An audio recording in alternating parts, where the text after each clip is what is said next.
તો આજે વયા ગયા આપણે પાછા ડીમાર્ટમાં શોપિંગ કરવા.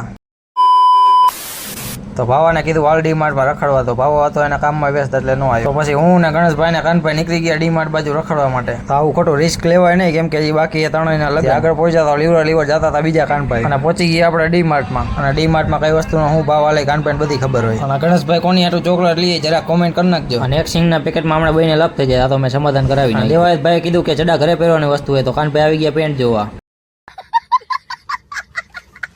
અને ડીમાર્ટમાં આવીને 100 રૂપિયા વાળા ટી શર્ટ તો જોવા જ પડે. અહીંયા ખરીદી કરવા માટે ટોપલી લેવા માટે બહીમાં પાછી મોટા પાયે લાભ થઈ જાય. પાછું મેં સમાધાન કરાવી. અત્યારથી હેલ્મેટ લઈ લો ને એટલે આગળ જતા જિંદગીમાં પોલીસ વાળાને 500 તો ન દેવા પડે. અને કોઈને મ્યુઝિક શીખવું હોય તો એડમિશન ચાલુ જ છે. કાનાભાઈનો કોન્ટેક્ટ કરવો. ગણેશભાઈ લઈ લીધો મોટો છરો, હોય એટલે આવી જ જઈજો.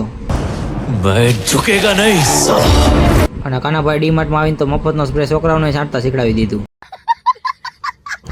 અત્યારથી પોતું મારતા શીખી જાય એટલે લગન પછી વાંધો ન આવે ને. સ્પ્રેની ક્વોલિટી બરોબર નથી લાગતી. અને આઈપીએલમાં ક્રિકેટરની જરૂર હોય તો કાનાભાઈનો અને ગણેશભાઈનો કોન્ટેક્ટ કરવો. અને ડીમાર્ટમાં આવીને છોકરા વેન કર્યા વગર રહીએ જ નહીં. અને અહીંયા કંઈક હાલે ઇમ્પોર્ટન્ટ વાત. क्या रे चश्मे में एकदम हीरो लग रहा हूँ ना भाई. હીરો જેવા લાગે એટલે લઈ લીધા 30 રૂપિયાના ચશ્મા. छोटा बच्चा जान के ना कोई आंख दिखाना रे. અને આવી ગયા આપણે કાઉન્ટરે અને કરી નાખ્યો બધી શોપિંગનો હિસાબ. નીકળી ગયા ધીમેકથી ડીમાર્ટ બારે. હવે ઇસ ટુ ટાઈમ શોપિંગ કરીને આપણે હપકાવી ઘર બાજુ અને ઘરેથી જઈએ આપણે કારખાના બાજુ. અને પહોંચી ગયા આપણે આપણા કારખાને. અને આવી ગયા આપણે આપણા ડિજિટલ રૂમમાં જોઈ લ્યો. અને આ છે આપણી યુટ્યુબની ચેનલ. લાઈક અને સબસ્ક્રાઈબ કરવાનું ભૂલતા નહીં ખાસ કરીને. અને આવી ગયા ડિજિટલ બાર. થોડીક વાર બહેન ઢીલું બીલું જોઈશું પછી જઈશું હુવા. આવી ગયા આપણે ચાદર બાદર લઈને હુવા. અને આપણો વ્લોગ કેવો લાગ્યો હોય લાઈક ને સબસ્ક્રાઈબ કરી નાખજો.